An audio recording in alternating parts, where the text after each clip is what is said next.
Hey,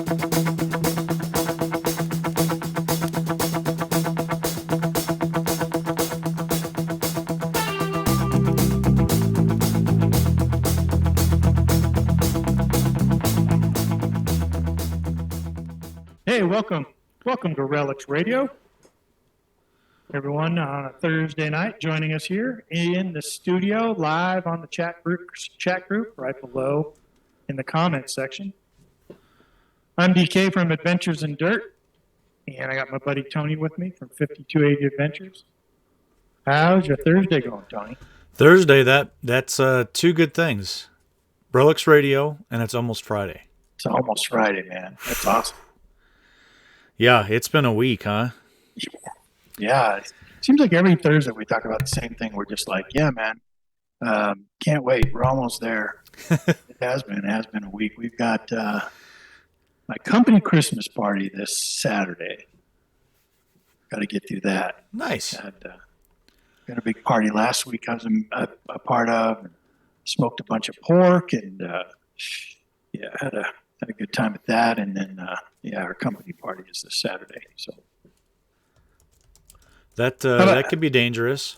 How about you? You been out partying with the chickens? Like, do you guys do anything special with the chickens out there? No, Come on, man. We're doing, you know what? We're doing well, though. Even with the cold weather, I know it's been really cold down here. We're getting like 38 to 42 eggs a day, so business is booming. Wow. Yeah, I'm making deliveries like every night now, so busy time. What's fun is this is like what we talked about last year at this time. We planned on, hatching our own in March and April, and then by this time now is when they actually start producing. So it's a year in the works, and we're finally now getting to where, what we had talked about over a year ago. So it's what's really that pattern like? Now. Do they usually lay a lot going into the winter months, going into the cold weather? No, slow down, right? They get affected by the lack of sun as well as the cold weather, and they tend to taper off a little bit. But that's the reason why we have so many of them. We're hoping that we can still maintain that level of demand by the customers, and right. We'll see. But it's like I said, a year in the works, and finally feeling it and seeing it, and it's a blast, man. Yeah. Well, yeah. Let me see this way. Have you put a shovel in the ground lately? No. Is it frozen solid? Well, we moved our electric fencing for the chickens, and when we did it last week after like the third day of the 50s, and it was great. Yeah. But we've been in the low 20s every night. So I doubt that here in Colorado we're going to be able to dig very much right now. Yeah. I'm dying to get out. Trying to get that one last weekend. I know. Kind of, but I'm worried about it. I haven't been out to try it yet. We got some snow. It didn't stay long. It kind of comes in and comes out. But so no detecting for you is what you're saying? You haven't gotten out? No detecting. No. Been watching. Actually, I've been watching more videos of everybody else detecting. Yeah, I've been doing that too. I've been trying to get back into it. I took quite a while off, and I'm just getting ready to launch my weekly dirt series again. Yeah, did you see that live stream? Sunday? Did you see that live stream last night? I did. That was awesome. Yeah, that guy was big news. That guy was just rambling on and on and on. He wouldn't shut up. No, he had some really good news. Yeah. I'm bringing back the weekly dirt. We're gonna start that series back up this Sunday. I've got a brand new format to show you. It's going to be quite different than the last weekly dirt, but it'll still be comprised of all the stuff you love from the old show. A lot of great finds from various people in our community. And I hope you guys enjoy it. If you do check it out, make sure you leave me a comment or share it out to your friends. I really want to try to kickstart that show back up. And it all depends on the viewership and the people that watch it. So that's a dirty 4-letter word, Ken. That's great. Hey, Bill, how you doing? Who else is joining us tonight? I'm looking down the chat. We're doing pretty well. We're kicking off pretty quick. Bill Hayes joined us in there first. I saw Ohio Relic Hunter, the other Bill in. Tim Digger joining us. Tim was on the podcast. Was that only last week? Yeah, I think it was last week. Wow. Yep. That was a good time. Oh, man, I had a great time. Yeah. Him and David. Yeah, if you guys are listening right now and you didn't get a chance to listen last week, you guys got to go back and listen to that one. That was a good time for sure. Right. Yep. Right. It was, X marks the spot in the chat. yeah. How you doing? Yeah, and I definitely wanted to shout out here. We got DC Diggin. DC says first time listening live, normally listen to the replay. So thanks for joining us live. You're gonna have a good time in the how are chat you, there. man? Yeah. It's gonna be a good time. Welcome to the show. Patty's in, Patty Clodfelter. Hey, Good to there's see you, Patty. Nice. Yeah, people are rolling in, and we know people listen live. They can't join us in the chat, and we see you out there. We know you're out there, so big wave to you. Thanks for joining us. You know what? This season we start getting cold here in Colorado. You know, Tony and I immediately go into research mode, right? I mean, that's just starts. We start watching videos. We start getting inspired. You know, we still have the itch. So the only thing we can really do is start doing research. And we were both getting on each other about a few weeks ago. Like, man, we need to jump back into research. It's been a while since we've come up with some stuff. So, yeah. Yep. I was looking at maps and, I was actually, you know what? I'm trying to pull up, the Sanborn maps. Yeah. I'm going to try to start working those. I have to admit something to you. They are such a huge hill for me to get over that I've been putting it off because I don't know what I'm looking at. I don't know what I'm doing yet. And so I've been putting it off and avoiding it, but I just know that they're so valuable. And this season, this off season is the Sanborn maps. And then I think I showed you, I've got that one book that I found on Amazon. It's a plot map or a plat map. Yeah. And they're for every county in Colorado. And I've got one of the counties. And I'm just going to have to go through with a highlighter and you know, mark some pages and do all that kind of stuff. So that's all the counties between you and I. You know Yes. what I mean? Like work your way north and You know what that work means? my way down. That's a lot of stuff to go dig. It is. That's a lot of real estate. Absolutely. Absolutely. Well, I want to welcome everyone to Relics Radio. You know, last week's show was great, like Tony said. And hey, go back and listen. We got 6 years of shows here on Relics Radio. You can go back and listen to week after week after week. I did want to tell you coming up some future schedule next Thursday. We got a great guest scheduled. But on the 28th of December, we're going to go ahead and take that night off for Christmas. We're going to spend it with our family. And that won't be any live show that night. We might pre-record something and throw it up just so you have something to listen to. But yeah, no plan on a live show right now. We've been trying to get some diggers in from the UK and try to go record them on the off hours, but the hours difference is so great that we would need to do those on the off hours, right? And record them. Yeah. I've reached out to a couple people and we're working on it. It's in the works, guys. You know, we're trying to venture out this season and bring you some different content, but all kind of focused still on treasure seeking, and history and those kind of different things, but maybe different parts of the world, different guests that we've never had on, as well as maybe touching on a couple different topics that we just, you know, haven't. We don't hit a lot. You know? No. So like tonight. Tonight, and that's what I was alluding to tonight. I was waiting for you to get done. Bottle digging tonight. Bottle digging. Well, go ahead. I was just gonna say I've got two things to say about Bottle Ned. The first one is he's supposed to be our guest tonight. The second one is we're having technical difficulties with Bottle Ned. And I'm not sure if we're going to be able to get him reset and on the show tonight, guys. Yeah, so we're trying. We're trying behind the scenes. We're like leading up this big thing with like tonight we're talking about bottle digging. Right. You know, we can still talk about bottle digging though.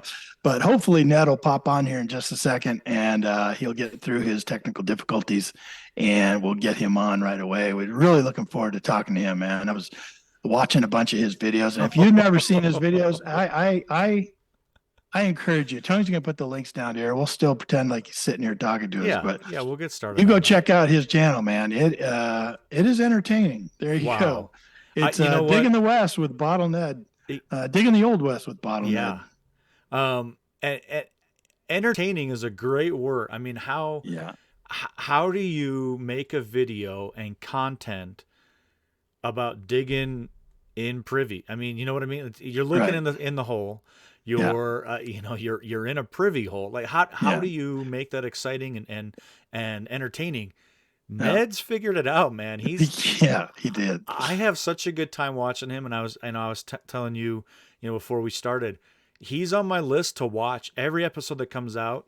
I will watch, gosh, what was the last one? It was like an hour and 15 minutes, hour and 26-minute long video. I Right. watched from zero to the end, and it Yeah. entertaining as all get out, and just a great channel to watch. Great Yeah. guy, I think is Yeah. the content is the content, and the personality is what makes YouTube channels. Right. It is. And he's very entertaining. It's an acquired taste. Like you'll watch him and you'll either won't like it or you will. And if you do like it, you'll probably love it. It's just a lot of entertainment. A lot of people, we got a friend, Merrill, right? Merrill Yeah. Kazanjian, Metal Detecting NYC. When he came on the scene, if you remember, when he came on the YouTube scene, he was a metal detectorist, but he was also like, an artist, and he was also like a teacher, and he had a different take. How do you make metal detecting entertaining? Well, he just put himself into it, his own personality into it. He started rapping, doing raps. Bottle Ned does the same thing. I mean, he's been doing it for years. I think his channel's been on for 10 years. One of his first videos was a spoof song with like a dance number in it. And all the while, digging pits and getting filthy, him and his cohorts. But Merrill kind of did the same thing. He came on, he's kind of acting wild and crazy. He had all these taglines, going to Taco Bell every time, got us sober, different stuff like that. So, and people really attach to that personality. Yep. And if you're the type of like, no, metal detecting needs to be 100% serious, and you have to just be total professional because anything else is nonsense. Yeah, you can think that way, and a lot of people do, and that's fine too. So that probably won't be your cup of tea, but I think people that put the energy and effort into it to be entertaining, could definitely take a nod. So I'm going to take a nod to Ned. How's that? There you go. And yeah. So hopefully he'll fix his technical difficulties and pop on here with us tonight, and we'll get to chat with him. We have a lot of questions for him. I know. Tony and I share a Google Doc sheet between us, and we just have a lot of stuff written down. But I got to say, I have an admission here. I was actually writing down questions and topics and things while I was at work today instead of working, because this topic itself, I have a huge interest on it. Not only for the history side of it, but you and I both have done a little bit of bottle digging. We were in a dump. We didn't necessarily get to privies, but we have an interest in finding that treasure, or finding that that history, and we just haven't had enough time to really get into it. So we've got a lot of questions, and I was writing a lot of stuff when I should have been working today. So me too. I didn't get a lot of work done today. I had other things on my mind. Oh, like a brand new toy showed up today. A new toy? Yeah. Did you get a new truck? Nope. Nope. Okay. A new pew pew? A new gun? Nope. God, you know what? I have no idea. I got a new beep beep. A beep beep? Got a new beep beep. Well, his package showed up at my door today, and I was just like, oh, the sun came out, clouds parted, and I undid the box and looked in, and I saw this color staring at me, and I pulled out this box, and I was like, and I opened up the box, and there was more stuff in there, and I was like, and then they had little boxes in there, and I opened those up, and I was like, there's stuff in there. And then my wife reminded me, you are late. You got to get going. So I had to leave it all on my kitchen counter and run off to work. So, well, it's Thursday, almost Friday, which means it's almost the weekend. Right. You'll have time. Yeah. You'll make time. Right. I almost didn't make the podcast tonight because I was like, I got home. I was like, I can touch it. I can look at it. I can put things on. No. Well, I'm anxious to see it in action and get more information from you about it. Yeah, I'm looking forward to it too. I've been Yeah, I've been definitely looking forward to receiving it for sure. So It's awesome. more things to come for That's sure. right. That's right. We've got more people joining us here. Digging the PNW. Good to see you. Ski We got, Searcher. Matt Ski Searcher. What's up, man? Every time he comes on, we should play like the theme song, you know. I'm gonna eat a slaw burger, right? We should just do that. We should just to honor him. We should have that playing somehow queued up, ready to go. Yeah, and for those of you that joined us, expecting to hear Bottle Ned. Yep. If you're just joining us, we apologize. Ned's having some technical difficulties joining us here on Zoom, so we will give him some time, or we'll reschedule him if he's not able to join us tonight. We'll get him rescheduled for sure. We have some openings in January. We can definitely get him in. So, but yeah, man, we had tons of questions about Bottle. So you and I. We've told the story before. We've told the story before. The one sort of big experience we've had with bottle digging.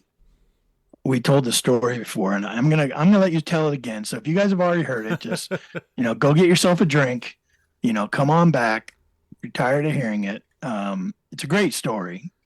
I love the story, but we can tie on to it after that. So go ahead. I'll let you go ahead and get that story out. Yeah. So I don't even remember what time of the year it was, but doing research on some old sites and found a site that I wanted to go look at. So I drove out there. It's about a half hour away from me, and pulled into kind of off the main road. And I was looking at where this old house used to be, and I saw some items that,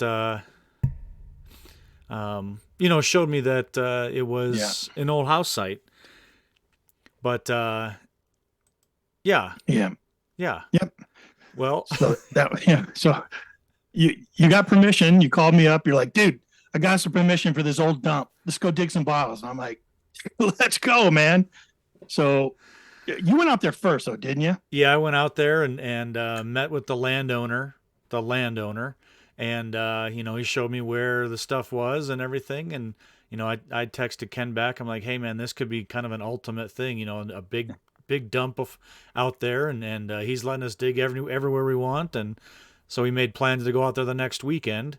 Yeah. And we dug pretty heavy, and guy brought us beers to drink. He brought an excavator out to dig with us. It was great. It was awesome. And then and then the next time we went out, it was the third time. Yeah. We're sitting out there digging by ourselves, and all of a sudden we see this truck up on the ridge, and they're kind of eyeing us and stuff. And I'm like, okay, whatever. And he ends up driving down, and he gets out of the truck and says, hey guys, what are you doing? Like, oh, we're digging at this bottle dump. Look at all these bottles we're finding. And right. And he said something to the effect of, or I had said, oh, we got permission from so and so. He's the landowner. He goes, no, I'm the landowner. That's the guy that works for me. And so it was a little embarrassing. It was. We're like, well, what? Okay, what's that guy over there? He just works here. He's a caretaker or something like that. Right. Yeah. So it was an interesting event. We didn't go back out there after that. Yeah. The guy was nice about it though. Yeah. So, hey, good news. Ned got over his technical difficulties, and actually he's popped up on our screen. So we're going to welcome him to the show. Hey, Ned, first of all, can you hear us over there? Yeah, I can hear you. What about, excellent. Can you hear me? Yeah, awesome. You sound great. Hey, welcome to Relics Radio, man. Thanks. Yeah, really I'm glad you can join us. Absolutely. I don't know, can people see me, or is this just not right now? This is just for audio for the podcast right now. We may take some clips of the video later and do some things with it and stuff. But yeah, this is just more for us to communicate with each other and see each other and work off of the visual and stuff. But yeah, man, thanks for joining us. Everyone's been real excited. I know we were promoting the show earlier, and people were like, "Oh my gosh," because we do all kinds of treasure hunting here, right? We do all kinds of stuff. We're even thinking of doing some thrifting guests on this year. But we have bottle diggers on. We have mudlarkers. We have magnet fishers. All kinds of stuff. And when you get one section, let's call it metal detectors, right? Now Tony and I are both metal detectors. Want to ask you a ton of questions about bottle digging and privy digging. But there's a lot of people like that do one sort of aspect and are really interested in the other aspect. And more than anybody, right, Tony, we've been getting, I'm going to tune in because I really want to learn about bottle digging. I'd love to hear more about bottle digging. So thank you for coming on with us. Thank you so much. Ned, why don't you So- start us off and tell us a little bit about yourself and kind of maybe how you kind of got into some bottle digging. Yeah, All of right. all things, right, man? Shoot. Boy, where do I start? Oh, well, my first word was bottle. So Good. There you go. yeah. So that was when I was 0 years old. Got There you started. go. I remember my first memory of finding a bottle was when I was 5 years old, and I was on this beach. It was like in the San Francisco Bay, and this. I don't know if you guys seen a E&J brandy bottle. They're like aqua, and they have these panels, and they kind of look old. You know, they have like a cool figural shape to them. This E&J brandy bottle washes up with barnacles all over it. It couldn't have been more than 2 years old. And I was looking at it, I'm like, wow, what? This came off of a pirate ship, or Right. something in my imagination was just triggered by seeing this particular bottle, and my parents wouldn't let me take it home. I was just like, actually threw a big temper fit. I was crying all the way home.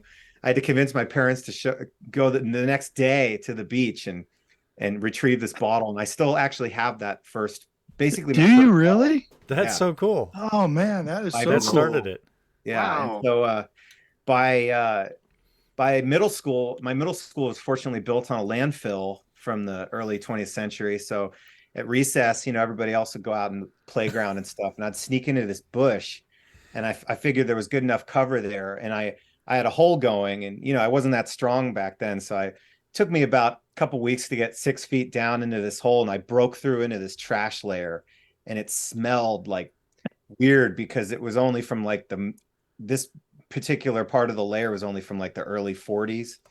And so I was like, man, it smelled rotten and like old paper and like an old like grandma's closet. It was a trippy smell. And I just remember pulling out newspapers preserved from World War II and milk of magnesia bottles. And I couldn't have been more excited. I got busted eventually, but and I actually got suspended from the school for vandalism. For vandalism, man. Oh, It's nice. crazy. Yeah, that was kind of the beginning of. And then bottle. you were hooked, right? I mean, That was the first time that was the deepest hole I ever dug.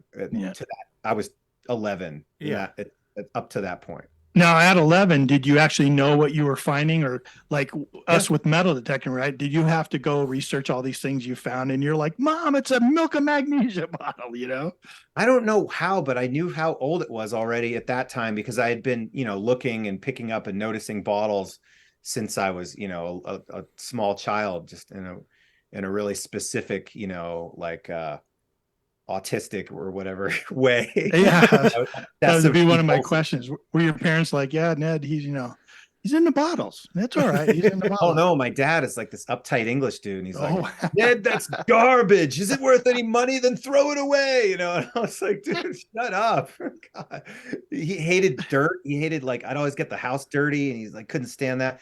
My parents completely didn't understand it, and they didn't give a shit about bottles. right. They didn't care. I didn't get it from them. I don't know what- That's so weird. You were destined for certain things, and Yeah. yeah. And of all things, Right. that is really cool. Yeah. So you had the school, and then like at what point did you, or had you always known, at what point were you like, yeah, privies? Privies. I Yeah. remember it. It was very specific. Okay. So I was on this website. So I went to I dig in the old West, in all different Western states, and I travel around nowadays. But I grew up near the San Francisco Bay Area. So Me I'm the too. most Yeah, familiar I'm right there with you. of that area. In the history of that area is really cool. There's like the gold rush and all these booms, and there's just like talk about bottles. I mean, there's just millions of bottles shipped there to feed the demand of the gold rush, all the hungry miners and thirsty miners. Yeah, So right. I remember in high school, I was on this website, and it was such an amazing website. It was this like really like cheesy 90s thing, and it was called San Francisco Diggins.org or some shit. Wow. You go on there, and there was these stories about this guy named Warren who used to dig in San Francisco in the 1960s and 70s, and he had these stories of just going into these construction projects and pulling out these ancient gold rush relics and digging underneath the financial district where the old ships were buried. And he was digging in the site of the Niantic, and just some of the most incredible digs. And the way he told the story was so captivating and just tickled my imagination. And he had pictures up there of the stuff he found. And I was like, this stuff is so much older than all the other stuff I'm finding, you know, around here in my middle school landfill and all these other stupid dumps and, you know, these places that have been hit already. I'm like, how the hell do I find stuff this old? And he was always talking about San Francisco. So I was like, I'm going to drive to San Francisco. I drove to San Francisco, you know, as soon as I got my driver's license, I was down there. And the first thing I saw was in this big, wide open area where there was like a laydown yard for a construction project. And they had dumped a pile of dirt that was excavated from some site. You know? It's like a gold mine. Right. And I was like, there's got to be bottles in there. And I pulled over, and I had my girlfriend at the time with me, and I walked up. I was digging on the edge of the pile with my shovel and just finding sand and nothing else. And she walks to the top of the pile, and she's like, grabs this cobalt soda water bottle, and she's like, "Is this old?" And I'm like, "Holy shit! It's 1960s cobalt bottle from New York, from like the Civil War period." And it's just and I'm like, I couldn't believe it. I was like, all the stories are true. This is really happening, you know. And then there was this old muddy slough pretty close to that, and I was like, I found this guy down there, and he was sticking this probe in the mud at low tide, just going whoop, whoop. I'm like, are you looking for bottles? He's like, yeah. Most people think I'm looking for clams, but I'm looking for bottles. I probe until I hit one, and then I dig down into the mud. There was a dumping ground here. This is close to downtown San Francisco. There's tons of old bottles in this mud, you know, but they're buried a couple feet down at least. So I'm probing out there with them, and we start probing individual bottles and digging them out of this mud. And it's like Hutchinson sodas from the city, and like black glass bottles and blob sodas. And I'm just like, this is amazing. And he had better luck than me, because he knew what he was doing more.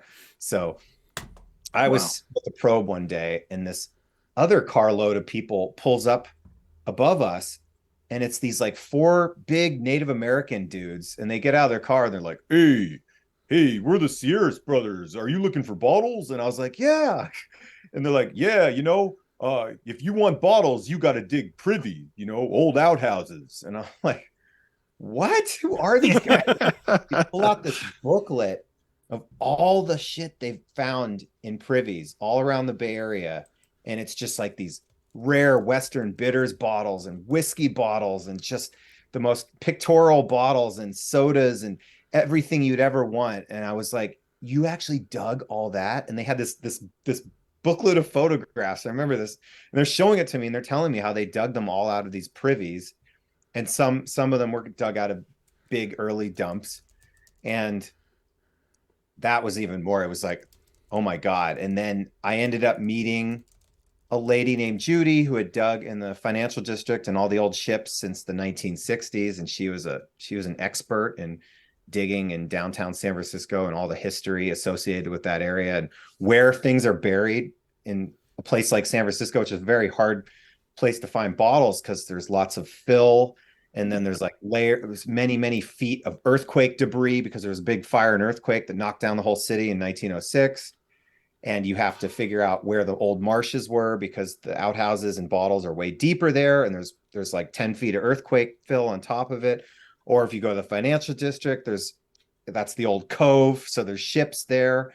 And if you go to certain other areas, it was grades. So there's privies just like right below the street level. Mm. She taught me all that. And I went to different projects with her where there was construction excavation being done. And we go in there, and she knew a lot of the people back then that like worked on those jobs, and everyone was more chill back then. It was before the city turned to some crime-ridden tech place with cameras and security and just people breaking her windows. So now I grew up in Fremont, and I always wondered, like, from the earthquake days in 1906, I wondered if they I always wonder what they did with all the debris, you know what I mean? Because they cleared an awful lot of that stuff. And I always thought, was there a major, huge dumping thing? Did they put it in the bay? Did they kind of create false, coral reefs with some of it up by the Golden Gate, like it just outside the Golden Gate? So a couple questions. One, did you ever figure that out? I have the answer to your question. Oh, The answer is all of the above. Used it there's to so fill much the of it. city. Yeah, they used it to fill the city and bring marshy areas up to grade level like the rest of the city. The city used to go up and down and up and down. So they used that to fill it and make it all level. Wow. They were doing that since the 1850s, taking fill and knocking down hills with steam paddies and dump, they've been filling that city forever. But the earthquake fill, they used it for that. They dumped it out by the Golden Gate. They shipped it to Port Chicago on a barge and dumped it there. They dumped it everywhere. They created the Marina District and they expanded the Marina District with some of the earthquake fill in the later stages of making that landfill project. I suppose back then they could just head west and just start dumping. You know what I mean? Like sensitivities weren't as probably like they are these days where they could just head west and shove them off where they shoved them off. You could throw it all in the ocean. You could throw it anywhere you want. Right. Yeah. So that guy on the beach that you found was probing after you and your girlfriend climbed that hill and stuff. Yeah. Do you think that was your first exposure to the larger community? And did you not feel like such a nerd, an isolated, interested kid? Like you're like, I know you probably knew about a larger community, but did that really open the door for you? It was amazing, the feeling of actually meeting people that had the same passion, because I really thought I was basically the only one. I mean, I'd met a couple people when I was a kid. Like I ran into a lady who was looking for bottles in that dump behind my middle school. And so I knew there were people, but they were kind of like random people that didn't really know too much. But when I got introduced to all these big city diggers, I realized there was a whole community of people that would just go to these job sites after hours as the excavation was taking place and just retrieve whatever they can before the soil gets excavated out, because if they're not going to save it, no one else is. Yeah, isn't that amazing that you've got, it's all about the dollar, right? They're there to just do their job and they don't see all of the other stuff going on. I mean, detectorists are in the same boat where you drive through a small town and they're doing road tear outs or sidewalk tear outs. And you're there at night in the dark because the next day they're going to pour concrete over it again, and it's going to be lost again. And you're missing out on that. You got that very small window, and it's amazing how that all works. Of how everybody's a different perspective of where we're all at. There's many different perspectives. I mean, I've even met archaeologists. Sure. On those job sites, and they'll say, we're here to do our mitigation and we can only have time to do a certain amount. And then afterwards, it's going to be the mass excavation. And we're either going to have a monitor here. And oftentimes we're not even going to have that. Or if they do have the monitor, they're not going to really see a lot of that stuff coming out of the mud. So honestly, like most of this stuff is going to be getting destroyed. And I was like, that's just unacceptable. Agreed. It's like, I respect archaeology. I think it's an important thing to do. It's great when it's documented like that. But a lot of stuff ends up not, they don't have the time. Time is money on these big sites. So a lot of stuff ends up being lost if it wasn't for people who dig, who at least can save the objects, if not the context and information. Mm-hmm. And that's another thing that gave me the idea to start filming things, because I thought, when you're filming, when you're putting this stuff on camera, you're educating people, you're showing people the context and the spatial relationship that all these objects have buried in an outhouse or a trash pit or a well. And you're showing the things come out of that context. You're making a record of it, which is that is archaeology, Sure. And it's important to do. And that's why I started photo documenting all these digging. I thought it was too interesting for the general public, for people not to see this. It's just so cool. Yeah. So you've been on YouTube for about 10 years now, right? No, only like 5. Oh, really? Yeah. I was looking at your channel. I was going back looking at your older videos, like your very first one I saw Oh, there. yeah. It was just like, Those are just music videos. yeah, music video, the little spoof video. That was awesome, man. Yeah. And we were talking you up here before you came on. And then we were talking about, and Tony and I both went and perused your channel and looked at a lot of your videos. We both became subscribers now because we want to see what you're up to next. But Tony's got the links. As a matter of fact, if you look down below in the description of this podcast, you'll see links to Ned's channel. Digging the Old West with Bottle Ned. And yeah, go back and look at some of his early stuff, check out his recent stuff, and you'll be quite entertained. So Tony made the point earlier that, you know, you can document this stuff, you can show the interest, you can show the excitement, you can show all that stuff, these cool bottles, you can talk about value, you can talk about collectability, but you also do it in a very entertaining way. Yes. And it's hard to make something like privy digging, bottle digging exciting and entertaining, and you knock it out of the park. So my hat's off to you for that. It is exciting because it's the ultimate reality television. You go to these places that are often inhospitable and like, you know, very urban or very like toxic or deep holes that could collapse on you and do.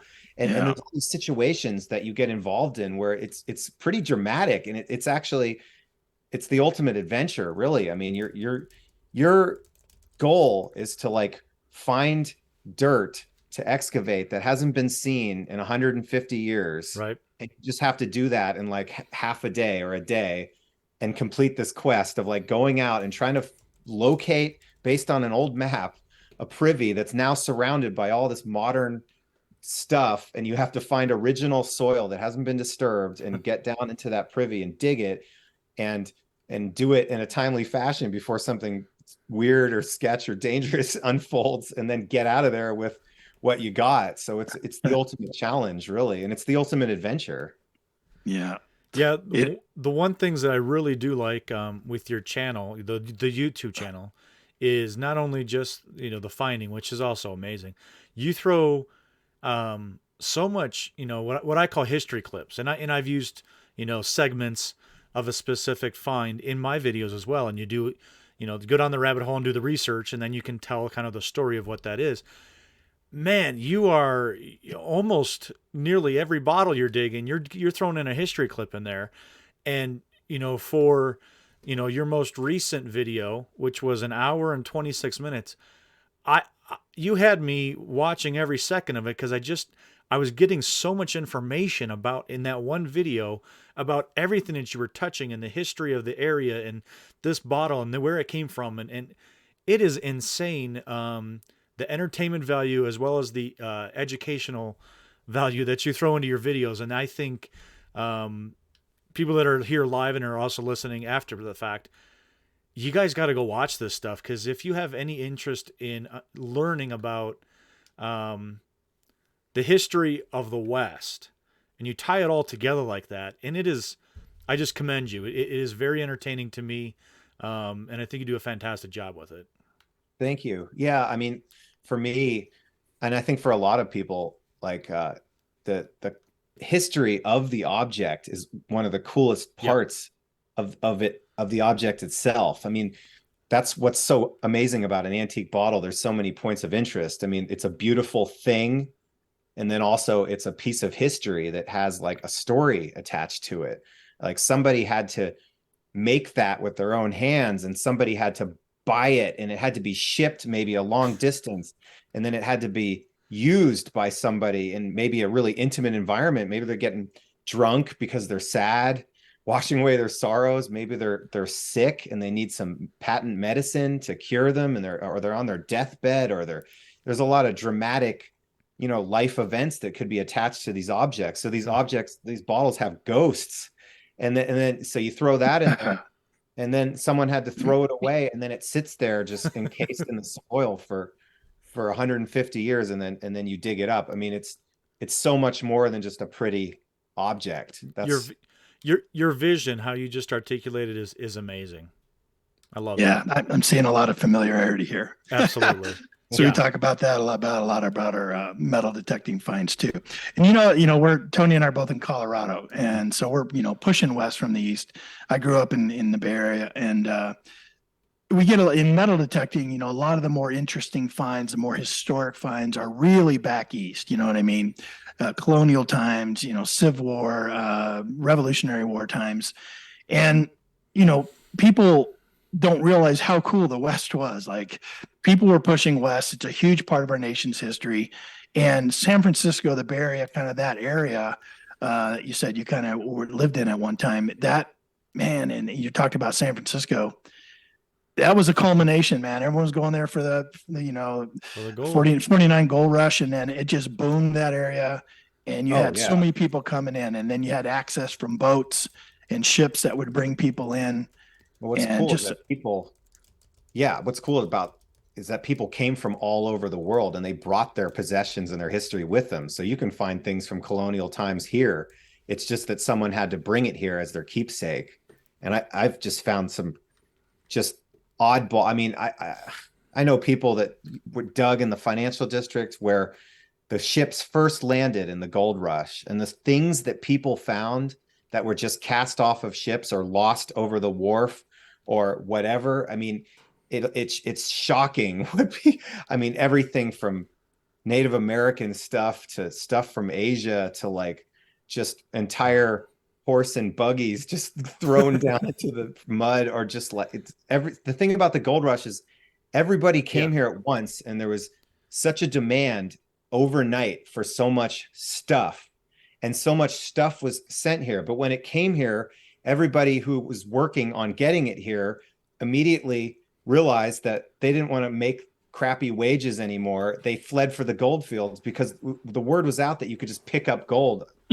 People thought rumors spread around the world that you could like roll down a hill, cover yourself in butter and roll down a hill, and by the time you got to the bottom, you'd be covered in gold dust and you'd be rich. You'd be rich. Like, isn't that a vision? That's awesome.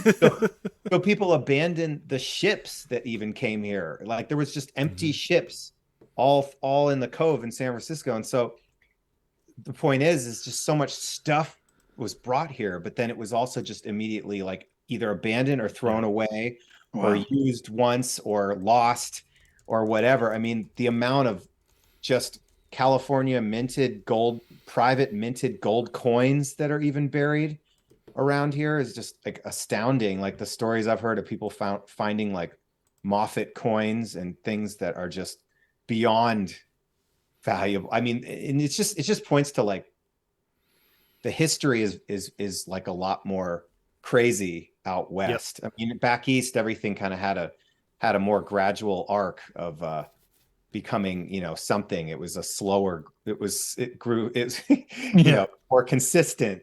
But out here, it was just this overnight explosion. And there was like gangs coming here from Australia. They were called the Sydney Ducks or the Sydney Coves. And they were actually people coming off the boat from all over the world, including a real life Australian gang. And they started burning the city down just to make a distraction so that they could loot all the banks and rob and steal. And so the city kept burning down over and over again. It was like a total lawless place. I mean, talk about just, I'm surprised there's not more movies made about San Francisco, because it's one of the most dramatic, lawless cities, and everywhere else was too, in the gold rush era. Yeah, right. Like a 20-year period, man. The explosion in the West was chaotic, intense, and just mindless. And it was incredible. I never thought about San Francisco like that. Yeah. You know, I've always enjoyed San Francisco and my trips there, and I knew some of the history and stuff, but not that far back. I hadn't really thought about it that much, because when I got into metal detecting, I was already out of there. I was already out here in Colorado. But yeah, man, that's awesome. I could totally listen to this for a long time. So let me ask you, isn't finding something of a personal nature like one of your favorite things to do? Like, that has a name on it or it has some kind of descriptive item. And have you found many of those things besides just a generic, you know, hand blown glass bottle, which is great in itself, but something of personal nature?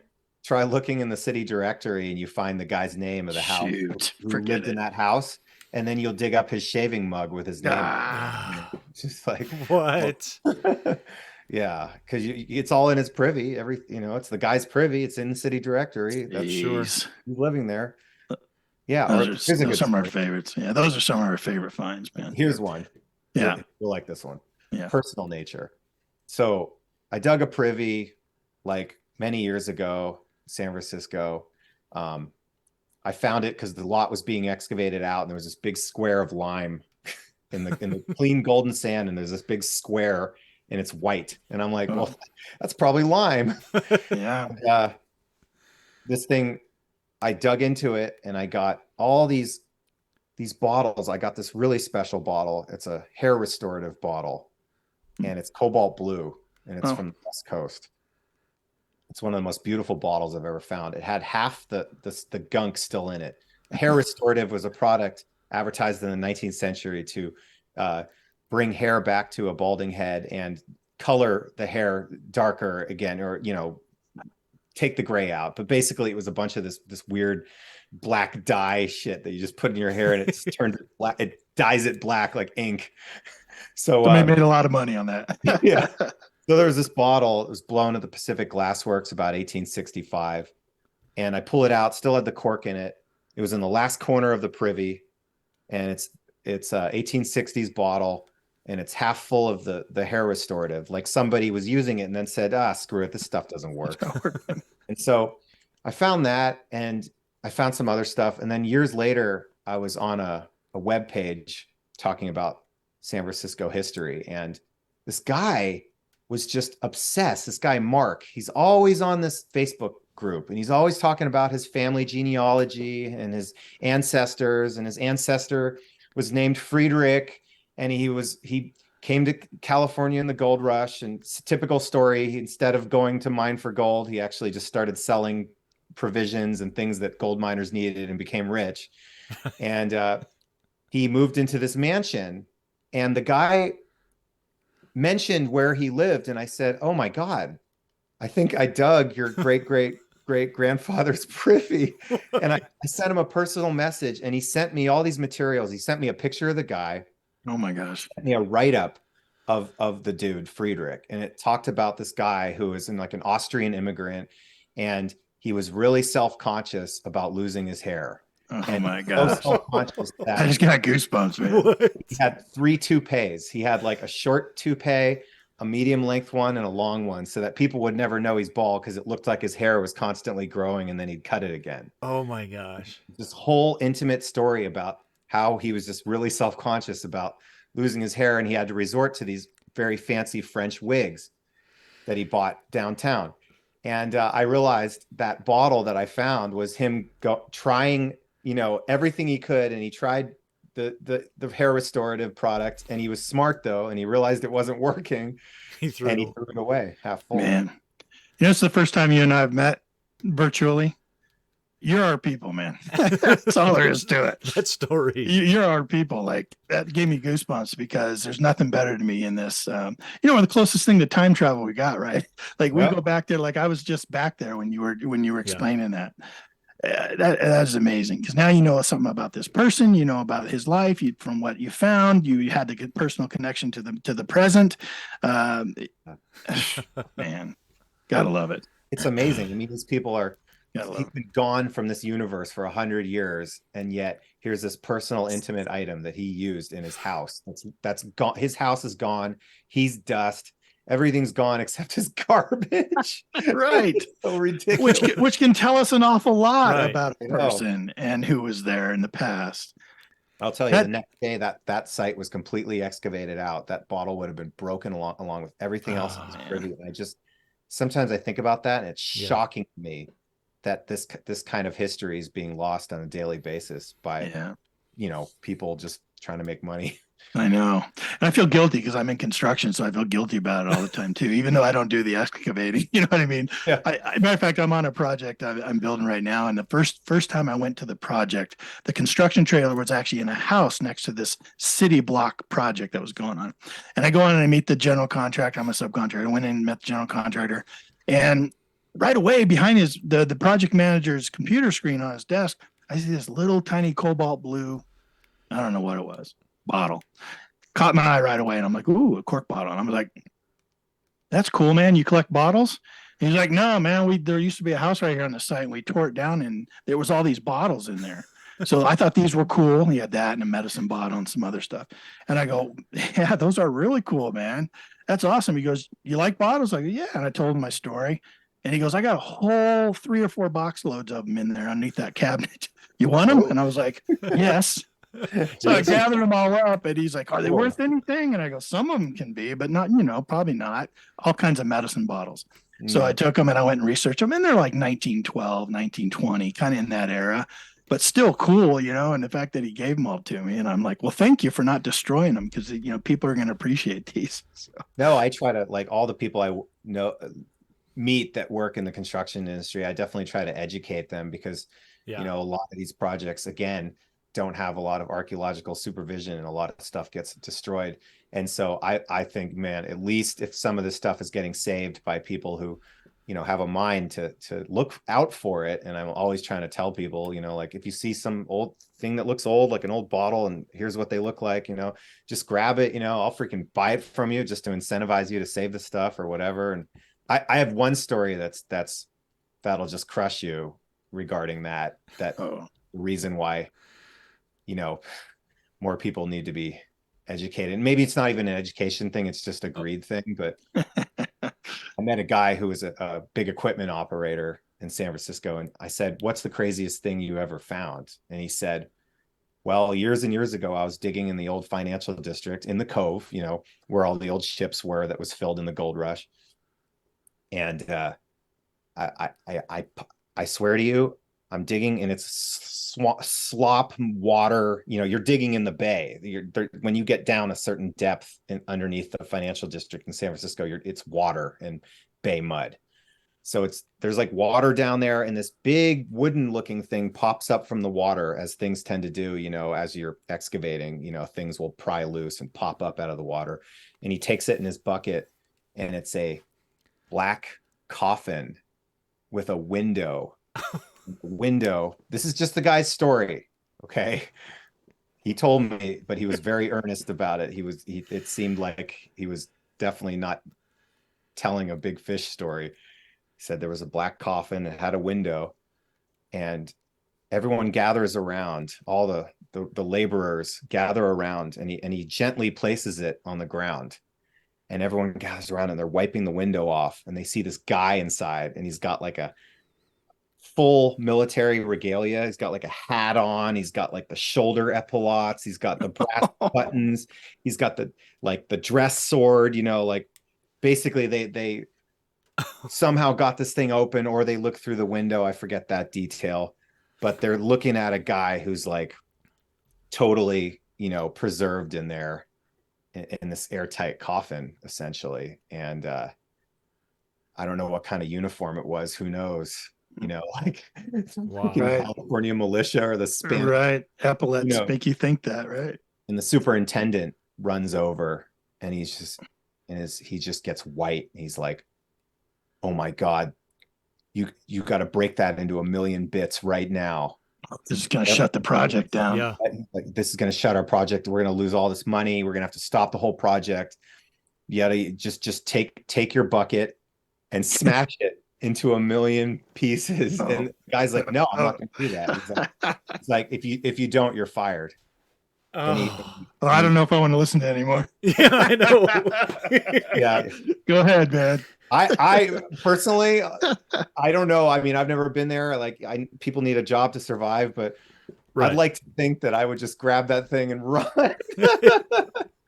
But yeah, he said he smashed it into 1,000,000 pieces. Oh my gosh! Yeah. Ouch! Ouch! Ouch! I know. Ouch. Interesting. Yeah, what a great question to ask, though, man. I mean, right. That's yeah. When I was in England one time, I went digging in England, and I saw these guys. We're at the where are we at? The castle, right? Or remember we asked those guys that were digging in the ground, they were putting new stones in and stuff, and we asked them if they found anything. really important place. Tower that of we can't think London. of the name, but Tower of London. There you go. There we So go. these guys are redoing stones and pavers and stuff, and we're like, "You guys been doing this long?" You know, everyone else is looking at the gems and the crown jewels and all that stuff. And Tony and I are talking to the ground What's in the diggers, ground the over dirt here? diggers. They were like, "Hey, man," and it's just like, they didn't have any great stories for us, but we definitely wanted to find out. So for you to ask that excavator guy, machine operator. Great Right. question, because a lot of them have a lot of probably stories similar to that, or Oh, I've found some stuff, of course, especially in San Francisco. oh, especially there. The things that have been found there are ridiculous because they just threw everything. Tradition was totally out the window, man. They throw dead people into that cove. They lost gold down there. Every single possible piece of detritus is buried underneath that place because it grew so fast and there was so much lawlessness and there was so much chaos. So that's what makes it chaos is a great environment to find amazing artifacts. Yeah. Somebody in the chat said, I'd throw it in the back of my truck and take it off your hands for you. Yeah. Right. No, I would have. Yeah. Yeah. Yeah. So let's talk about, go ahead. Earlier in the chat, Get That Treasure was talking about when people that are digging in privies for bottles and they say, look, undigested seeds. Yeah. I know that's something that you have touched on. I mean, obviously it's a privy. That's what's going to be down there. But how much can you identify and learn about what was going on at that specific house just from what's in that privy? Great question. Yeah. Well, with seeds, you can tell that they had a diverse diet. So there's some privies that you dig in certain areas. Like when you dig in gold country, you don't find shit for seeds in those gold rush privies that the miners were using. Because why? Because they didn't grow and cultivate food back in the gold rush. No one wanted to do that because everyone wanted to mine for gold. There was no farms. They had to get everything in a can. Right. Sardines, quick food. Yeah. Most of those guys ate sardines and biscuits and had a terrible diet. Right. And so when you get later into, the development of the state and you have more things being grown and more agriculture and farms and people living in a more like normal way instead of just going crazy trying to mine for gold, you start to see, seeds in privies where people were eating fruits and vegetables, tomatoes, things like that. You commonly see tomato seeds. Some privies you see a diverse variety of different types of seeds. So, the person was into, a lot of different kinds of fruits and vegetables, is a healthy person. And that teaches you something right there. It teaches you they had access to those things for whatever reason, whether they grew them themselves or they had the money to buy them or they had the mind to buy them, So that's one thing. I mean, some privies you'll find, if I'm finding kidney and liver cure bottles at the top of the privy, that gets me excited because I'm thinking, well, if I get down to the bottom of the privy that's 20 years older, what happens 20 years ago from a person that blew out their liver and they're taking all that stuff. I'm hoping to find a bunch of whiskey bottles. Yeah, right. You're thinking, cool. Oh, wow. Man, that's so great. Yeah. So you can see their life in retrograde in a privy. Sure. So when you're digging a privy, you start at the end, possibly at the end of their life, or a later stage of their life. Right. And you go down and you get to the age, if the privy has all encompassing, if you're in a town where the privies encompass all ages, instead of some towns, there's a privy every 5 years and it's kind of annoying. But if you're digging an all encompassing privy, you're seeing their life go back in time. It's makes sense, man. Very interesting. Yeah, it's very interesting. And then bottle wise, like you said, you find medicines and things like that. But to the other side, cheap beer bottles versus champagne bottles. Well, champagnes were at least out here, I noticed they were refilled with beer. The beer bottlers in the West, they used whatever bottle they could get their hands on. They would even take a competitor's bottle and slap a label over the embossing just to use it. They did that famously in Boca, California. So there was all these different whiskey bottles found, and they realized that they were just taking every whiskey brand and slapping a different label and bottling their beer and liquor and whatever the hell they could find. Yeah. So oftentimes out here, champagne type bottles were actually used for beer. So it's hard to really tell just from the bottle if the person was drinking champagne. Okay. Was the Pacific Glassworks like the major manufacturer out in the West? And like when abouts did they get going? Glass manufacturer. Yeah. Well, yes and no. There was one of them, but that was only at a certain time. So Mhm. in late 1859, the Baker and Cutting Glass and Pickle Manufactory was established, and they made bottles and they made pickles and they made pickle bottles. And it's basically one of the most coveted bottles in the entire world is the Baker and Cutting embossed Ponald Cathedral pickle. There's only one specimen known to exist whole, and there's been many specimens broken, and it's some of the most insane colored Western glass you've ever seen in your life. It's crude as all hell because they didn't know what they were doing. It was an experimental glassworks. It didn't work out.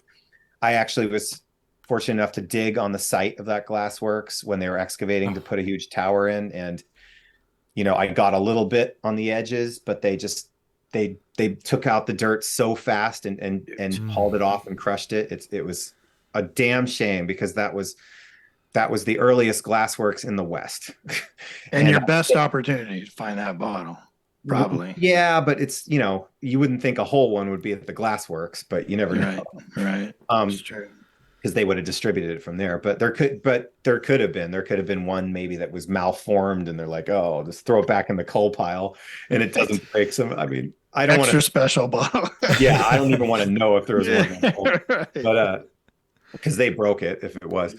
But like, I saved pieces of the crucible, which was the melting pot to make the glass, and I saved a lot of different pieces of the pickle bottles that I was able to find in that dump. And I found one soda water bottle, but it was an Eastern one, so I figured it was a soda water that a glass blower drank because he was hot with all the furnaces around him. Wow. And he threw the empty into the coal pile. And then after that, the Pacific Glass Works was established, I think 1862 or 3. And that was a little bit further out of the downtown. And that lasted through the 60s. And then by the 1870s, you had the newer iteration of the San Francisco Glass Works, and then the San Francisco later consolidated San Francisco and Pacific Glass Works. And that was in like 1872. Wow.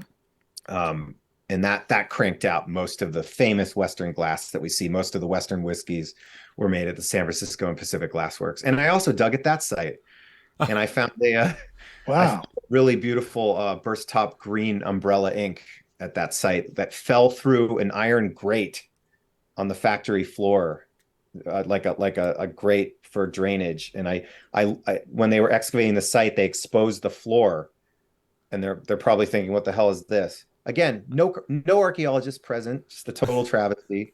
So that got destroyed.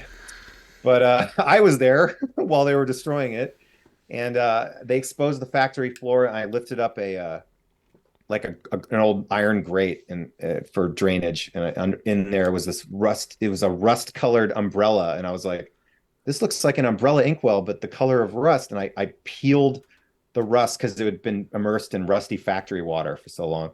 I peeled the rust like an eggshell in this beautiful green bottle. So I have a souvenir. Yeah, that had to shock you, I'm sure. yeah. So is that pickle bottle your holy grail, do you think? Is that the one thing you haven't found that is just sort of the top of your, oh my gosh, if ever I find that That's bottle? that's kind of like Spaceballs, the movie. Right. It's probably the best movie ever made. Well, it's probably not the best movie ever made, but in my opinion, it is. But wait, what am I trying to say here? For me, it's like the holy grail of movies because I love it so much. I guess, but objectively, the Baker and Cutting pickle is the best bottle, so it's not a good analogy. That's the best bottle in the West. For me, it's almost so unattainable. I wish for other things, like I want a Bowen's Blood Purifier, which is a Baker and Cutting giant green Ponald medicine bottle, and it's just like I can't even describe it. Or I want the face embossed Barry and Patton saloon bottle that's also Ponald from San Francisco from the late 1850s. And that saloon is where the meetings for the Vigilance Committee were held, where they decided which Australian gang member they were going to try to hang next. Because those guys would there was like public hangings in the gold rush because there was no police force. So they had the Vigilance Committee was what the interim police force that was established in San Francisco for, trying to maintain some level of order and justice. So those meetings were held at that saloon. So I'd love to find that bottle. I did find one of my dream bottles though when I was really young. I managed to somehow manifest it. That's kind of a crazy story. I don't. Yeah. We'd love to hear it. Yeah, that's Yeah. we'd love to hear that one. 1855 or so, there was a saloon established in downtown San Francisco, built in a building made entirely of granite. And it was housed on the ground level of a giant building. It's a complex of buildings called the Montgomery Block. And it was designed by a dude that would later become an officer in the Civil War.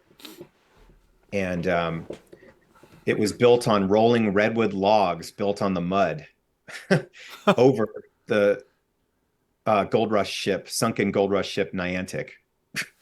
So it was built over a sunken gold rush ship on floating redwood logs, a giant granite building. And they had, by the mid 1850s, there was the first cosmopolitan saloon in San Francisco, along with Barry and Patton Saloon. It was called the Bank Exchange Saloon. And Mark Twain used to go there when he was living in San Francisco in the early 1860s. He used to go there and write some of his newspaper dispatches for the Morning Call or whichever paper he wrote for. He used to sit in that saloon. He had a favorite drink in that saloon. It was called I think Piso Punch or something like that. Yeah. It's a Chilean like alcoholic drink. And Mark Twain would sit in there and drink it. And anyway, I had read all about this history, when I was younger. And then I was at Mel's Diner with this old school digger guy. And I was asking him, hey, what's the best bottle from San Francisco in your opinion? And he said, well, are you familiar with the Bank Exchange? I was like, yes, I am. This place has storied history. He's like, believe it or not, there's one bottle known to exist from that saloon that actually is embossed with the name Bank Exchange.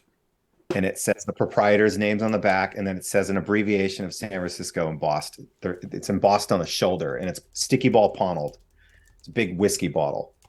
And it says San Franco abbreviated on the back. And I was like, oh my God. He's like, yep, some old hippie guy in the 70s found one in a trash layer in South of Market, and not one piece of one's ever been dug since. And there's only one. Wow. That is just legendary. And I walked away from that conversation and I started thinking, like, what would that look like? What would it feel like in my hands? And which way did the letters go, and what color exactly is it? And later, for the next month, I was like pulling out these black glass bottles when I was digging, and I was like, man, maybe this is a Bank Exchange. Is this a bank? And I was like, I'm just fooling myself. This is ridiculous, And like at the end of that month, Judy, the lady that I had met, one of the old school diggers in San Francisco, she called me. She's like, I have a place to dig, it's right downtown. They opened up this trench and we got to go into it before they ruin it. And I was like, okay. And so we go in there and she probes a privy in the sand underneath this concrete footing. And we're already down like 5 feet and the skyscrapers are towering above. And we're like 5 blocks from the Bank Exchange where it was, which is now the Transamerica building. Oh, wow. And we're just down there, and I start digging this privy, and it gets deeper and deeper, and it's in sand, and sand is really dangerous. It collapses, as soon as sand starts to dry out, it starts to slough in on you, and it doesn't give you a lot of a warning, so it can be kind of deadly to dig in sand too deep. But I'm down there, I'm going for it, and the first thing I see is this yellow Ponald umbrella ink, and I'm like, oh shit. Oh my God. It's like freaking school bus yellow. And then I pull out a pepper sauce, also Ponald. So I know I'm in like an 1850s hole. And then I pull out a Puce Ponald Lion's powder. It's like a bed bug poison bottle, but it's like purple. It's a purple colored little miniature bottle. And I'm just like, I'm going crazy. And then there's this big bottle down at the bottom, and I'm trying to like scrape away, and I can't quite reach. And there's these 2 giant rocks on either side of it. Like somebody played target practice. They tried to throw a rock they threw the bottle down the privy, then they try to throw these two big rocks at it to try to break it, and they missed it both times, but they came within an inch of it. So there's like an inch away on either side of the bottle, this huge black rock. And I'm like, and she's like, those are just rocks down there. I'm like, no, one of them is a bottle in the middle. I'm telling you.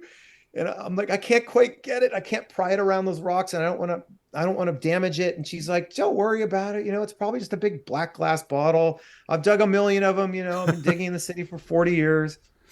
And I'm like, no, man, just let me get this and just hold my ankles, and I'll go in head first. Oh my gosh. Just hold my ankles. And she's like, if you get buried, I'm not going to be able to dig you out. And I'm like, I just do it. I got a feeling, and she's holding my ankles, and I go down there and I'm uncovering it with my hands, and I pull it out, and it says bank exchange.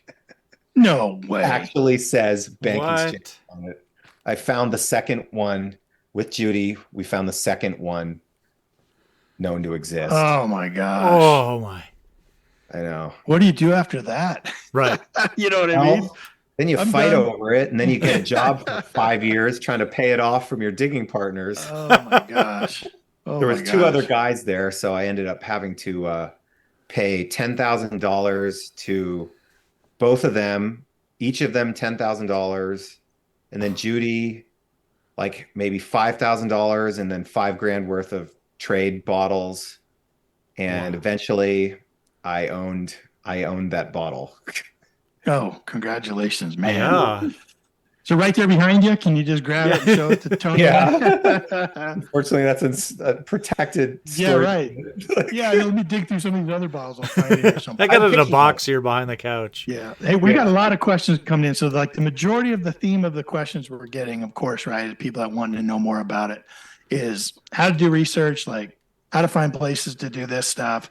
And also, what your best finds are. You're kind of talking about that right now. Things they should be looking for that are cool that they should pay attention to. My one question before we go into that, we got about 15 minutes left. All right. What came first? Because you're very passionate about history, man. And I really love that. Yes. What came first? Did you have an interest in history, or did the passion for bottle digging and collecting of these old relics lead you into the history? They're intertwined. I mean, Oh, are like, they? when I found my first bottle, I imagined who could have thrown it away, and that's what made it into a beautiful object. It was just a screw top freaking E&J brandy bottle. It's a piece of junk, but the way I imagined it, it made it into something that was like this just like fascinating story embodied into this bottle. They're intertwined. Yeah. I mean, but you know an awful lot about San Francisco. I mean, so just over the years, you've just built onto that knowledge and built onto that knowledge. Well, yeah, you find something, and then you're like, why am I finding something here? Why am I digging in this one spot and it seems to go way deeper, and the bottles don't start till way deeper, and there's wharf pilings, and there must have been an old slough here, or a bay, or an inlet for a bay, and then you look on the old maps, and then you read stories, and then you read about the history of that area, and in the process of doing all the research into the history of why the stuff is there and why you're finding it there, you learn all about like everything related to the history of how that object came to be there, which is everything. It ends up being the history of the entire area. It's all connected. And then you get fascinated, you get almost obsessed with like learning more about specific details of history, and then how it relates to bottles. And then everything else you find so many other artifacts too.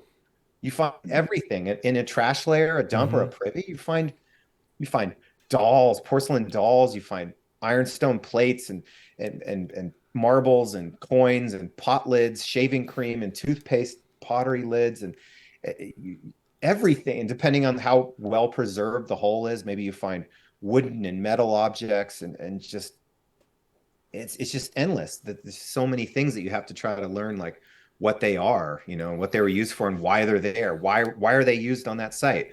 What on that site necessitated the use of this item? It's Cracking up because I'm watching the chat, and I know Tony, I know you got some questions for Ned that have come in from the chat, but there's always this other conversation going on in the live chat that we see down below while we're doing these podcasts. Yeah. You were telling the story about, them people sitting around trying to decide which of the gang members they wanted to hang. And Bill from Ohio Relic Hunter said, hey, a bunch of drunks sitting around a bar deciding which guy to hang. Typical Friday night around here. Yeah, just a typical Friday night. Yeah, it's so funny to think about that. Yeah, what are some of those questions we got, man? Yeah, you were just mentioned, Ned. You just were talking about the dolls, and last week we had Dave Full Metal Digger, who's in the chat tonight as well, talking about he had found the frozen Charlottes, and I saw an Instagram post that you had about a frozen Charlotte doll as well. Kind of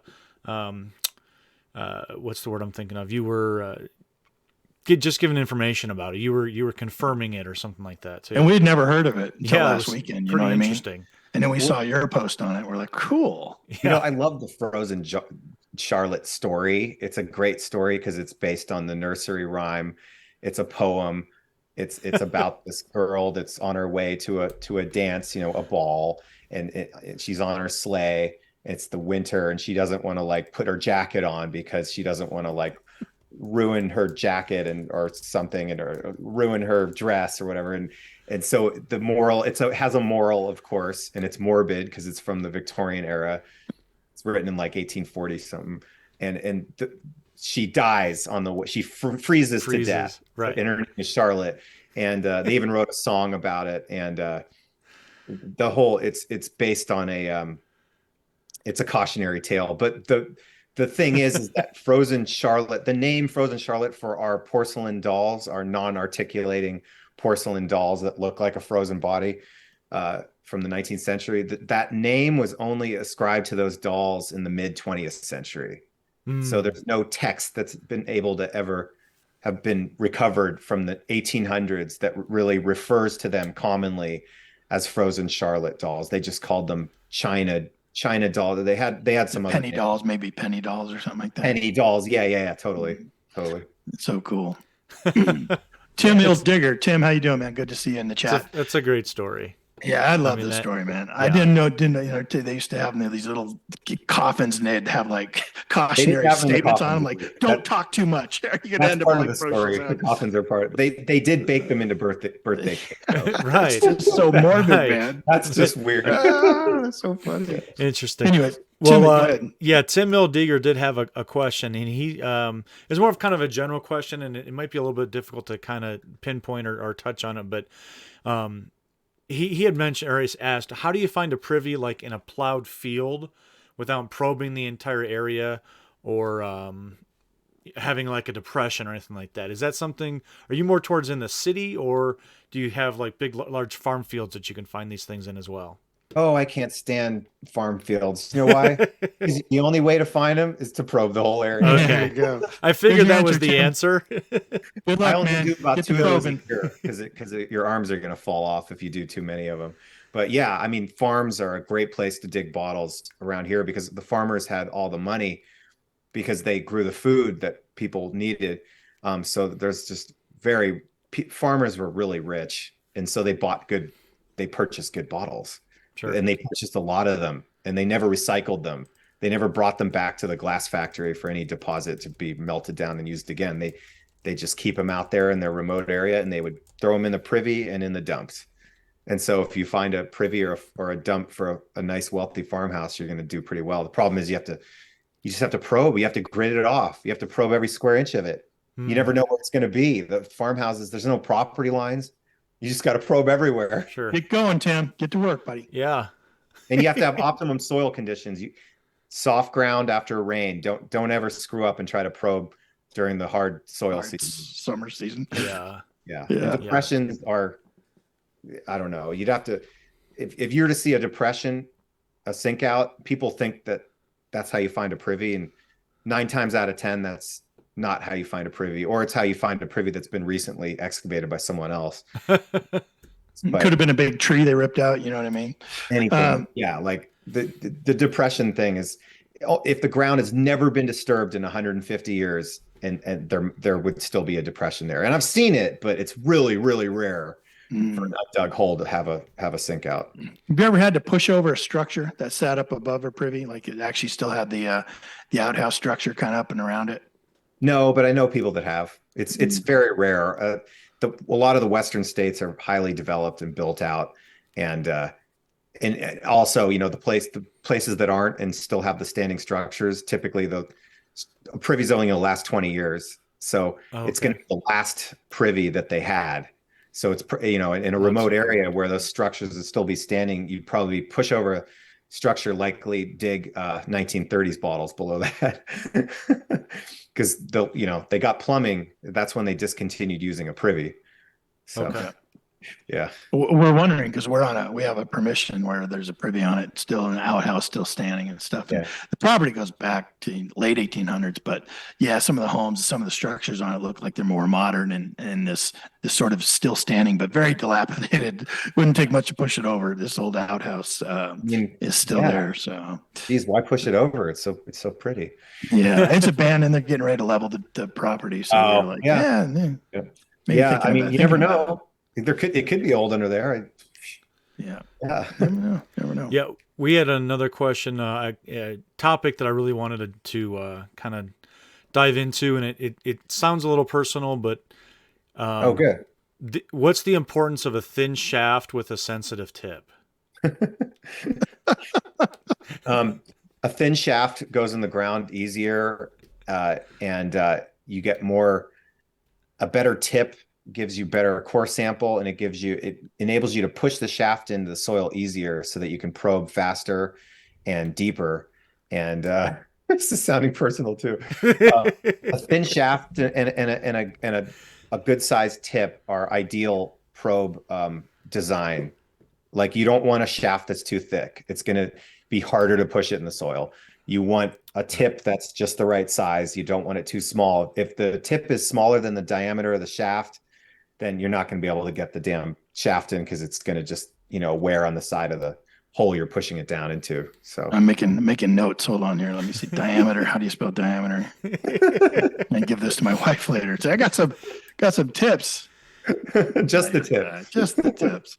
Yeah, David Full Metal Digger was asking how he can make a probe, and it's just said it's just a long copper rod. There's actually a science to it, right? That the better ones will actually give you more information coming out of the ground, right? It's honestly worth it to invest in the best possible probe. And there's people that make probes professionally, and I wouldn't recommend using a probe I made myself unless like I really thought I knew what I was doing. I mean, I'm not going to say someone out there doesn't know how to make a probe, but you have to have a certain kind of steel, a high quality type of steel that bends and has memory. And you have to have a certain type of hard facing and a tip that's going to stay on there, not just some freaking screw or a nut that's screwed onto the end. And you have to have a handle that's hollow that resonates sound. So there's, I get my probes from a dude that has made the best probes I've ever used. I haven't sampled all the probes from around the country, but like there's a guy, oldwestbottles.com, and you just order a probe from him. It's super simple. It's pretty cheap. And he's been making probes for like half a century. So he's just knows what he's doing. I don't mess around with that because like a probe pays for itself very fast. Sure. A good probe. Or a probe will cost you. You grab that site, less Tony? digging and gets you on the right spot if you've got the right probe. It won't take as long to find it. Were you able to grab that site, Tony? Yeah. Yeah. Let me throw it in the chat. So if you're listening in and you heard about that and you want to kind of look into it further, Tony's going to go ahead and throw it in the chat. Just go ahead and look down the chat, scroll down a little bit. You'll be able to see that link that Tony put down there. So, hey, Ned, a little bit about collapsing. Bottle digging can be dangerous, man, and it's serious business. Tell us a little bit about maybe a close call you had, or really what people out there just can't jump into it willy-nilly. They kind of really have to consider some things. Yeah. So there's different soil classes. There's clay. There's like mottled soil that is like weird clay mixed with rocks and whatever. I don't know all the technical names. There's loam, there's sand, there's different types of soil. Different types of soil is going to do different stuff when you're digging into it. When you're digging an old privy, or a well or whatever, you have to really be careful. I almost died a couple times. Hmm. Um, San Francisco, for instance, I call it Sand Francisco. It's full of sand. It's built on an old beach, most of the city. So when you're digging privies there in the beach part, if you dig more than 6 feet, if you dig more than your own height, you're in the danger zone, because what happens with Hmm. sand is the longer the when you dig a hole into sand, it's going to hold for a little while because it's wet and it's all holding itself together. But that's the only thing holding it to get all those little sand granules together is the moisture. Mm. And when the longer it's exposed to air, it's going to start to slough and break off, and it's heavy. And if it collapses above your chest, it could squeeze the air out of you like an anaconda. So you have to be really careful about sand. Tunneling is a big risk. You have to really consider, how far you want to tunnel for that bot, because I know it's hard to resist, and I'm not one to talk, but a bottle's worth your life, and you know, tunneling is the number one way for people to die. So you go to say there's like a sheer face of soil and there's a dump sticking out of it. You tunnel into the dump underneath the top parts of the soil, and you're going, maybe you're 6 feet and you're tunneling horizontally, and the bottles keep going. Right. It's that's the danger zone right there. Yeah, Uh, wow. I almost died a couple times. One time in particular, this is a big hazard that I think a lot of people don't realize. Old wells. Any hole that's round, it signifies that it's deep. So if you start opening up a feature and it's all rounded instead of square, means they dug that hole to last, and they dug it to go deep. Huh. Because round is the most structurally secure shape in the soil. So wells, especially, you don't know how deep they're going to go, and you don't know how they were filled. You don't know what was thrown into them and what's going on down there. And you're talking about a well could be 50 or Yeah. plus feet deep. So it's no joke. So I was digging one time on a construction site in the middle of the night, and I found a well. It was a narrow brick lined well, and this thing was already down 20 feet. It had already been excavated down, and they're going down 80 feet on this lot. And I'm thinking, I'm already down 20 feet below where this well started. I bet I'm getting pretty close to the bottom. I mean, I'm on the side of a hill. I'm okay. I'm just going to start digging. And I started digging, and I got down 10 feet in this well, and I was pulling out bottles. It started 1880s, and then it turned into like late 1860s age, and I was getting pretty stoked. And I'm 10 feet down, and then I like hit this piece of wood, and then the soil starts to crumble and fall downward. And I can hear after like 3 seconds a splash in the far. Oh, I was like, holy Oops. shit. And all of wow. a sudden I felt this pressure, and it was like, and I just felt something, and I got tingling all over. And I was like, so I yelled up to my digging partner. I'm like, throw the rope from the bucket down right now. I'm like starting Yeah. to frantic. I'm like, throw it down right now. He's like, what? I'm like, right now. And I jump up. He throws the rope down. I jump up and I grab the rope, and I'm holding onto the rope, and the whole thing below where I was standing collapses down 30 feet and Oh. is way down there. And I climbed up the rope, and I mean, it was so close that I thought, shit, did I just like die? And now I'm just a ghost thinking I'm alive. Like I was waking up that night after that happened, just thinking maybe I'm just a ghost and I'm just hallucinating that I'm alive. Like Wow. it was really trippy. And like, I don't recommend digging wells without a climbing harness and being tied off to something. And here's why. What happened was, when a well goes dry or it goes sour, or they get running water or whatever, sometimes they just fill it really fast. And they didn't give a shit. They didn't think that some crazy weirdo was going to be digging it 150 years later, and they didn't care. They just filled it. So this guy he was throwing stuff in it, and he threw some wood, some debris from some renovation on his house. The wood jammed up halfway down the well. Then he threw some of his old clothes. The clothes hit the wood and created this little barrier. Yeah. And all the ash and dirt and bottles on top of that, it held. for 150 years, and it took me to disturb it. Yeah, here comes Ned. Yeah. And there I'll goes take care of Ned. it. Right. Oh my gosh. Did that freak you out for a while? Like you did put you Yeah. on your, on dry land for a while, or did you? You're like, Actually, I'm going to go back. I went and bought $150 worth of climbing gear, and I went back. And then they had excavated it down another 10 feet, and it had filled with the sand. And I was like, I'm going to wait because I know it's 30 feet down. And they were doing the lot in lifts. So each lift they did, I kind of measured it, and I went there every day. And then when they got down to that 30-foot level, I dug it from there, and it went 10 feet more down. Oh my gosh. So we're talking 40 feet. probably a total of, geez, 80. 30, 40 plus 20, it's like a 60-foot deep well. And at the very bottom, I found more bottles. And I still have like a bottle that I call it the death well. I still have a bottle full of the water from the death well. The death well. That's people in the chat are starting to call you Indiana Ned. Oh my gosh. wow. I tell you what, man, we watch, a good friend of ours is Brandon from Adventure Archaeology, and every time we're watching him and his buddy digging some of those deep pits, man, it makes you cringe and grip, because you're just like, come on, man. Like, you're a little deep there, buddy. When you're down 50 and 18 feet and you're down there, no shirt on digging. It's that, I know their experience. I know that they know their soil, and I know their experience with it. But yeah, all these, as a viewer, right? You're just like, oh boy. And I bet you get viewers like that too, right? Like, they see you doing some things, and like you're pretty sure that you're safe and all that stuff. But it doesn't take much to put people on edge.